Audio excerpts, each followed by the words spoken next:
Hello traders, welcome back. मैं हूं निखिल कनाल from Pune Maharashtra और आप सभी का मेरे इस यूट्यूब चैनल में स्वागत है जहां पर हम मार्केट को वेव प्रिंसिपल के थ्रू डिकोड करते हैं।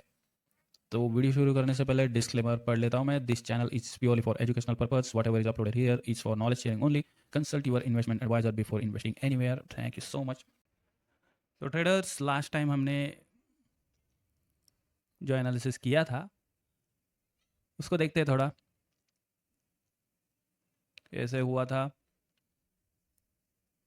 मैं जो सोच रहा था ऐसे कि ये जो है 1 2, ये सर्कुलर 3 और उसके बाद कोई 4 आएगा, ट्रायंगल या फ्लैट, क्योंकि यहाँ पे शैलो शार्प करेक्शन आया था वेव 2 में।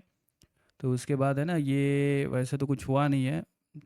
3 तो आया और 21,600 700 के जो जोन बना के रखा था, ये जो ब्लू जोन है वहाँ तक आया नहीं है प्राइस।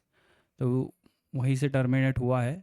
तो अब देखते हैं वो किस ओर जा रहा है और क्या कर रहा है। ठीक है, तो मैं ऐसे सोच रहा था इसमें कि यहाँ पे एंडिंग डायगोनल आके ये थर्ड कंप्लीट होगा, उसके बाद ये ऐसे करेक्शन होगा ट्रायंगुलर या फ्लैट शैलो करेक्शन आना चाहिए था।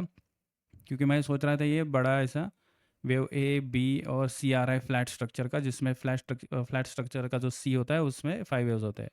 वे 1 2 3 4 और 5, लेकिन है ना ये जो है मार्केट, जो अभी मैं यहाँ से दिखा देता हूँ, यहाँ पे ऐसा हुआ है कि ये और उसके पहले ही रिवर्स हो गया। एंडिंग डायगोनल यहाँ पे ऐसे बना नहीं है और ये टच नहीं हुआ 21,600 700 जोन में। उसके पहले ही रिवर्स होके ये ऐसे क्या बना रहा है वो देखते हैं। ठीक है, तो अब ये इस लेआउट का जो नाम है उसका नाम ऐसे रखा है, ये ओल्ड काउंट है। तो अब एक मैंने नया काउंट शेयर कर रहा हूँ आपके साथ में, नया लेआउट बनाया है और उसका नाम है न्यू काउंट। और न्यू काउंट में बाकी सब ठीक ऐसे ही रहेगा। ये 1 2 है, 3 और 4 ही देख रहा हूँ, लेकिन है ना जो फ्लैट देख रहा था लास्ट टाइम, मैं ऐसे देख रहा था कि ऐसे फ्लैट ए बी और ये 1 2 3 4 और 5 ऐसे आएगा। तो ये ऐसे फ्लैट स्ट्रक्चर आएगा, एक्सपेंडेड फ्लैट आएगा, लेकिन ऐसा हुआ नहीं है। तो हुआ क्या है, उस हिसाब से हमें हमारा वेव काउंट एडजस्ट करना पड़ता है। ठीक है, फैक्ट क्या है जो मार्केट कर रहा है, और हम जो कर रहे हैं वो प्रोबेबिलिटीज़ है, बस है ना, गेस कर रहे हैं, प्रेडिक्ट कर रहे हैं कि क्या हो सकता है हाई प्रोबेबली। तो ये अगर वेव 4 में होता है तो उसमें 3 प्रोबेबिलिटीज़ आते हैं। अगर वेव 2 शार्प है तो या तो यहाँ पे फ्लैट आता है, या फिर ट्रायंगल आता है, या फिर कॉम्प्लेक्स करेक्शन आता है। तो मैं सोच रहा था फ्लैट आएगा ऐसे, क्योंकि 1 2 3 भी क्लियर आया था, लेकिन ये यहीं से रिवर्स हुआ है। तो दूसरी प्रोबेबिलिटी क्या है अभी, ट्रायंगल की। मैं पहले सिंपल करेक्शन है वो एक्सपेक्ट करता हूँ कि या तो फ्लैट आएगा ऐसे या फिर ट्रायंगल आएगा ऐसे। तो ये ट्रायंगल अभी फ्लैट तो नहीं है क्योंकि ये उसके पहले रिवर्स हुआ है, और ये जो वेव 1 2 3 था उसके वेव 1 टेरिटरी में एंटर कर चुका है पिछले वीक में। ठीक है, तो अब ट्रायंगल सिनेरियो पकड़ के उसको देखते हैं कि कैसे क्या अनफोल्ड होने वाला है, हो रहा है। तो ये डेली पर है, वही चीज़ें मैंने यहाँ पे ऐसे ऑब्जेक्ट ट्री में जाके यहाँ से ऐसे पाथ को, यहाँ से ये पूरे काउंट ऐसे जो लेबल्स वगैरह ड्राइंग है ना वो ऐसे कॉपी किया और यहाँ पे पेस्ट किया है, तो ये यहाँ पे आ गया। सिंक भी कर सकते हैं ये सब कुछ यहाँ से। लेकिन क्या है सिंक में, ये अगर मैं यहाँ पे ऐसे ही ऐसा कुछ भी ऐसे हिला देता हूँ तो यहाँ पे वो रिफ्लेक्ट पड़ जाता है। तो वीकली का अलग होता है थोड़ा सा, पिन पॉइंट नहीं होता है अगर डेली पे देखते हैं, तो इसलिए मैं कॉपी करके पूरी चीज़ें यहाँ पे पेस्ट कर देता हूँ। तो अब देखते हैं, अब ये ट्रायंगल का डी है ना, तो यहाँ पे क्या है कि ए हो गया, उसके बाद ये बी हो गया, तो सी भी हो गया। तो यहाँ पे क्या होना चाहिए कि ये डी भी बड़ा होना चाहिए। ये अगर जो थर्ड जो ये अपना ये जो ए इतना इतना इसका टाइम ट्रैवल हुआ है, उसके बाद ये बी इतना ट्रैवल हुआ है, सी कम ट्रैवल किया है, जो टाइम लिया है वो। तो यहाँ पे अगर ये डी चल रहा है तो ये तीनों के एवरेज के हिसाब से हम देखेंगे कि ये इतना टाइम लेगा और फिर ई इतना टाइम लेगा, ताकि ये एकदम ऐसा सुंदर सा ट्रायंगल दिखे ऐसे। ठीक है, बाकी और कोई एक्सप्लेनेशन नहीं है मेरे पास करंटली।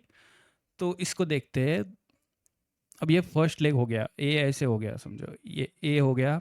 डी, डी में जिगजैग होता है ना, कि सारे जो ट्रायंगल के जो सारे वेव्स होते हैं वो a triangle zigzag zigzag zigzag zigzag zigzag 5 zigzag आते हैं। तो ये फर्स्ट लेग है, तो ए हुआ यहाँ पे। तो अब बी जो है, जो डी वेव का ट्रायंगल का जो डी है, उसका जो बी चल रहा है अभी, तो अब वो कितना टाइम लेगा हम बता नहीं सकते, क्योंकि ऑलरेडी ट्रायंगल है और ट्रायंगल में जो करेक्शन होते हैं वो काफ़ी परेशान कर सकते हैं। तो ये बी, इसको ऐसे इजीली ऐसे ही ऊपर जाएगा, ये मैं एक्सपेक्ट नहीं कर रहा हूँ। जैसे ये सी आया है वैसे ही मैं ये डी लेग भी ऐसे ऊपर जाएगा, ऐसा तो मैं एक्सपेक्ट नहीं कर रहा हूँ। ये ज़्यादा टाइम लेना चाहिए क्योंकि इसका ए बहुत स्मूथ हो गया। तो यहाँ पे मैं सोच रहा हूँ ये काफ़ी टाइम लेगा, पूरा एक एक महीना लेगा समझो। तो बी होगा और फिर बाद में ऐसे ये, इसको मैं करा देता हूँ ब्लू। तो ये ऐसे ऐसे जाएगा, तो यहाँ फ्लैट करेक्शन आ सकता है, ट्रायंगल, यहाँ कुछ भी आ सकता है। जो बी वेव होता है ना ये वाला, इसमें कोई भी करेक्शन आ सकता है, बहुत ज़्यादा टाइम ले सकता है, बहुत परेशान करेगा ये।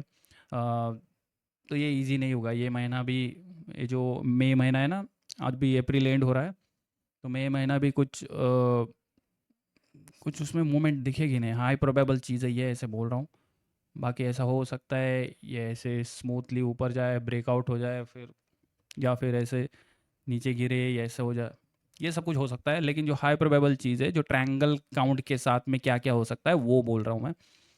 ये ऐसे यहाँ पे अभी मुझे ए दिख रहा है, इसको भी देखते हैं थोड़ा सा। अब ऐसा यहाँ दिख रहा है ये, कि ये ए बी, ये ऐसे अगेन ऊपर जा सकता है, उसमें फ्लैट करेक्शन दिख रहा है, तो ये ऐसे ए बी सी आएगा, फिर ऐसे ए बी सी आ सकता है, फिर ये ऐसे 5 वेव स्ट्रक्चर आ सकता है, ये फ्लैट करेक्शन हो गया। या फिर ये ऐसे ट्रायंगल हो सकता है पूरा। और फिर ये भी नहीं, अगर ट्रायंगल भी नहीं हुआ तो ये डब्ल्यू एक्स वाई आ सकता है। फिर डब्ल्यू एक्स वाई में कॉम्बिनेशन जो कंबाइन करेक्शन होता है, उसमें कोई भी शेप्स होते हैं, बहुत सारा परेशानी ला देता है वो। तो उसके बारे में डिस्कशन नहीं करेंगे। फ्लैट या ट्रायंगल या फिर जिगजैग भी आ सकता है, ऐसा हो सकता है ये A B C X A B C, ऐसा भी अगर डबल जिगजैग भी आएगा तो भी टाइम लेगा ये। और फिर ऐसे ये 5 वेव्स इसमें सी लेग में आनी चाहिए ऑफ डी, ट्रायंगल का जो डी चल रहा है ना। तो ये ओवरऑल मेरे हिसाब से ट्रायंगल करेक्शन चल रहा है। तो बाकी इसमें तो अभी और कुछ डिटेल्स है नहीं। बाकी ये जो पुराना जो काउंट था ये वाला, जो फ्लैट करेक्शन का, वो तो अभी इनवैलिड हो चुका है, क्योंकि ये एंटर कर दिया है वेव वेव वन टेरिटरी में। यहाँ पे था ना, मैंने अलर्ट लगा के रखा था, वो अलर्ट हिट हो गया, ये ऐसे यहाँ पे इनवैलिड हो गया, वेव वन टेरिटरी में एंटर कर दिया है इसने। तो ये काउंट इनवैलिड हो चुका है। तो अब ये वाला भी डिलीट कर देता है। हाँ, तो अब इसमें क्या होगा, जब ये बी वेव में, ये जो ट्रायंगल का जो ये बी वेव है, इसमें क्लैरिटी आएगी तो मैं अपडेट करूँगा चार्ट। तब तक के लिए मैं फिर स्टॉक्स के चार्ट जो ज़्यादा क्लियर है, जैसे मैंने लास्ट टाइम वीडीएल का, ओएनजीसी का और यूपीएल का कुछ चार्ट शेयर किए, वैसे क्लियर चार्ट्स दिखेंगे तो मैं आपके साथ शेयर करूँगा। और जो चार्ट शेयर किए हैं उसको भी मैं अपडेट करूँगा कि उसमें क्या हुआ है, क्योंकि 1 महीना 2 महीना हुआ है सब में। तो ठीक है, आप देखते रहिए videos. Thank you for watching, take care.